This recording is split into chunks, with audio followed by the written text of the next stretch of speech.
Bengaluru under ವರ್ಲ್ಡನ್ನೇ ನಡುಗಿಸಿದ ಹೆಸರು deadly ಸೋಮ. ಆದರೆ ಅವನು ಮೊದಲಿನಿಂದ ರೌಡಿ ಅಲ್ಲ. ಕೆಲವೊಬ್ಬರು ಹೆಸರು ಮಾಡಬೇಕು ಅಂತಾನೆ ರೌಡಿಸಮ್ಗೆ ಕಾಲಿಡ್ತಾರೆ, ಆದರೆ ಕೆಲವರು ಮಾತ್ರ ಅನಿವಾರ್ಯವಾಗಿ ರೌಡಿಸಮ್ಗೆ ಬರಬೇಕಾಗುತ್ತೆ. ಡೆಡ್ಲಿ ಸೋಮ ಅವರ ತಂದೆ ಚಿನ್ನಸ್ವಾಮಿ, ತಾಯಿ ಪಾರ್ವತಿ.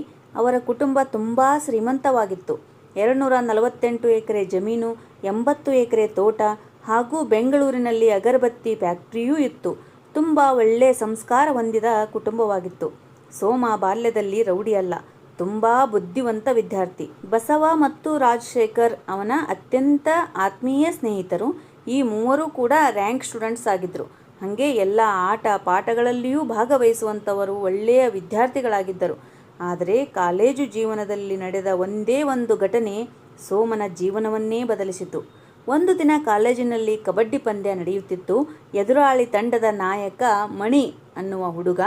ಅವನು ಆಗಿನ ಡಾನ್ ಅನಿಸಿಕೊಂಡ ಬಾಬುರಾಜನ ತಮ್ಮ. ಅವನು ಆಟದ ನಿಯಮವನ್ನು ಪಾಲಿಸದೆ ಮನಸ್ಸಿಗೆ ಬಂದಂತೆ ಎದುರಾಳಿಗೆ ಹೊಡೆಯಲಾರಂಭಿಸುತ್ತಾನೆ.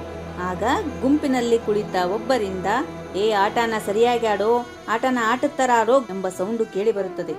ಆಗ ಕೋಪಗೊಂಡ ತಂಡದ ಲೀಡರ್ ಮಣಿ, ಯಾರು ಕೂಗಿದ್ದು, ಈ ರೀತಿ ಹೇಳಿದವರು ಯಾರು ಎಂದು ಬಂದು ಕೇಳಿದಾಗ ಕೆಲವರು ಸೋಮನ ಕಡೆ ಕೈ ಮಾಡಿ ತೋರಿಸುತ್ತಾರೆ.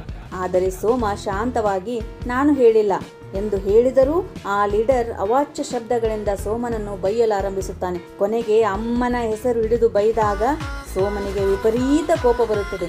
ಏನು ಹೇಳಿದೆ, ಇನ್ನೊಂದು ಸಲ ಹೇಳು ಎಂದು ಕೇಳಿದಾಗ ಅವನು ಅಮ್ಮನ್ ಎಂದು ನಾಲಿಗೆ ಚಾಚುವಷ್ಟರಲ್ಲಿ ಆ ನಾಲಿಗೆಯನ್ನೇ ಕಡಿದು ಬಿಡುತ್ತಾನೆ ಈ ಸೋಮ.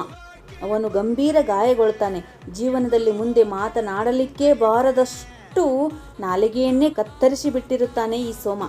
ಆ ಸಮಯದಲ್ಲಿ ಬೆಂಗಳೂರಿನ ಖ್ಯಾತ ಡಾನ್ ಬಾಬುರಾಜ ಈ ಸೋಮನನ್ನು ಕಾಣಬೇಕೆಂದು ಬರುತ್ತಾನೆ. ನನ್ನ ತಮ್ಮನಿಗೆ ಯಾಕೆ ಹೊಡೆದೆ ಎಂದು ಕೋಪದಿಂದ ಕೇಳಿದಾಗ ಸೋಮ, ಅವನು ಅವಾಚ್ಯ ಶಬ್ದಗಳನ್ನು ಬೈದಿದ್ದ, ಅದಕ್ಕಾಗಿ ನಾನು ಹೊಡೆದೆ. ನೀನು ಅವನ ಪರವಾಗಿಯೇ ಬಂದರೆ ನಿನ್ನನ್ನು ಹೊಡೆಯುತ್ತೇನೆ ಎಂದು ಕಡಾಖಂಡಿತವಾಗಿ ಧೈರ್ಯದಿಂದ ಆ ಬಾಬುರಾಜನ ಎದುರು ಹೇಳುತ್ತಾನೆ. ಆಗ ಬಾಬುರಾಜನಿಗೆ ಈ ಸೋಮನ ಧೈರ್ಯ ನೋಡಿ ಬಹಳ ಆಶ್ಚರ್ಯವಾಗುತ್ತದೆ. ಯಾಕೆಂದರೆ ಬಾಬುರಾಜನ ಎದುರು ನಿಂತು ಮಾತನಾಡಲು ಭಯಪಡುತ್ತಿರುವ ಆಗಿನ ಕಾಲದಲ್ಲಿ ಸೋಮ ನಿನ್ನನ್ನೇ ಹೊಡೆಯುತ್ತೇನೆ ಎಂದು ಹೇಳಿದಾಗ ಅವನಿಗಾದ ಆಶ್ಚರ್ಯ ಅಷ್ಟಿಷ್ಟಲ್ಲ. ಅದಕ್ಕಾಗಿ ಅವನ ಧೈರ್ಯವನ್ನೇ ಈ ಬಾಬುರಾಜ ಮೆಚ್ಚಿಕೊಂಡು ಸೋಮನಿಗೆ ಏನು ಮಾಡದೆ ಬಿಟ್ಟು ಬಿಡುತ್ತಾನೆ.